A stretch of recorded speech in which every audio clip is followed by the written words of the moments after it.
SRM news కి స్వాగతం. మంతరిలో గోదావరిలో స్నానానికి వెళ్లి యువకుడు గల్లంతు. మంతరి పట్టణంలోని మర్రివాడకు చెందిన రవికంటి సాయి 30 సంవత్సరాలు అనే యువకుడు ఈ ఉదయం గోదావరిలో స్నానం చేయడానికి వెళ్లి గల్లంతయ్యాడు. ఈ సంఘటనపై రాష్ట్ర మంత్రి దుద్దిల శ్రీధర్ బాబు ఆందోళన వ్యక్తం చేస్తూ గల్లంతైన వ్యక్తి ఆచూకీ కోసం వెంటనే గాలింపు చర్యలు చేపట్టాలని సంబంధిత అధికారులను ఆదేశించారు. సమాచారం అందుకున్న వెంటనే మంత్రి, పోలీసులు, అగ్నిమాపక సిబ్బంది, మంత్రి, మున్సిపల్ అధికారులు, రెవెన్యూ అధికారులు సంఘటన స్థలానికి చేరుకుని గాలింపు చర్యలు ప్రారంభించారు. గల్లంతైన రవికంటి సాయి ఆచూకీ కోసం గోదావరిలో తీవ్రంగా శోధిస్తున్నారు. మంత్రి శ్రీధర్ బాబు గల్లంతైన వ్యక్తి కుటుంబ సభ్యులతో ఫోన్ ద్వారా మాట్లాడి ధైర్యం చెప్పి భరోసా ఇచ్చారు.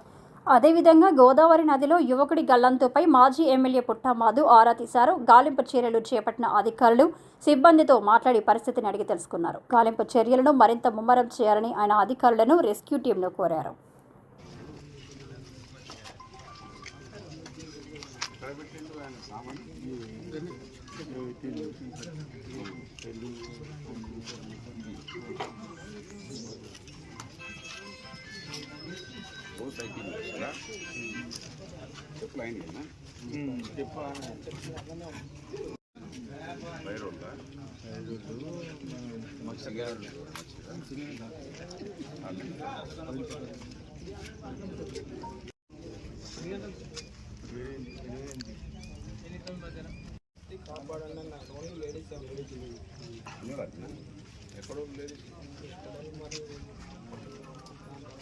ఇవాళ చాలా మంది వచ్చినట్టు స్నానం చేసినానికి జోరుగా గక్కనంగా పోవచ్చు.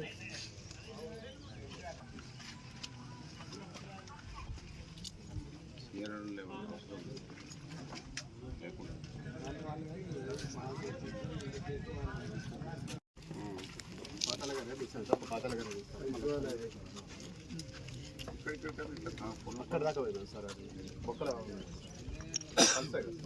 అక్కడ దాకా పోయి ఇట్లా చేసుకుంటాం. ఏంటంటే వాటర్ బోట్ కదులుతాను సార్, ఇప్పుడు తట్టుకుంటే ఇట్లా కదులుతా అంటే లేస్తుందేమో అట్లా వస్తున్నా పాతల గారు. ఇప్పుడు ఎల్మార్ కాడ కూడా బాగా పెరగవచ్చు కదా నీళ్ళు, చెప్పాలి నోటీస్ ఉంటే బంద్ చేస్తారు ఇక్కడ ఆలోచన చేస్తారు లేదా.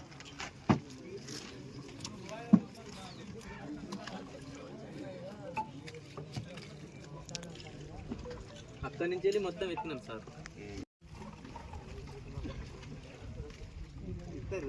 నారాజు